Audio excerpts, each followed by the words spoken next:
प्रभू श्रीकृष्णाने आपल्याला गीतेत सांगितलं होतं, यदा यदा हि धर्मस्य ग्लानिर्भवति भारत अभ्युत्थानम धर्मस्य तदात्मानं सृजाम्यहम् परित्राणाय साधूनां विनाशाय च दुष्कृतां धर्म संस्थापनार्थाय संभवामी युगे युगे. ज्या ज्यावेळी समाज हा धर्माच्या मार्गावरनं पथभ्रष्ट होईल त्यावेळी वेगवेगळ्या रूपानं मीच जन्म घेईन आणि त्या ठिकाणी समाजाला पुन्हा सन्मार्गावर आणण्याचा प्रयत्न करेन.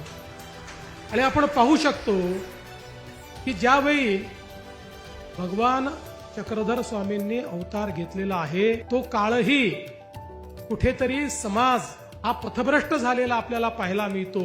सातत्याच्या आक्रमणांमुळे समाजामध्ये एक प्रकारची वेगळी व्यवस्था निर्माण झालेली आपल्याला पाहायला मिळते. अशा परिस्थितीमध्ये संपूर्ण समाजाला एका सूत्रामध्ये बांधण्याचं काम जर कोणी केलं असेल तर ते सर्वज्ञ श्री चक्रधर स्वामींनी केलं.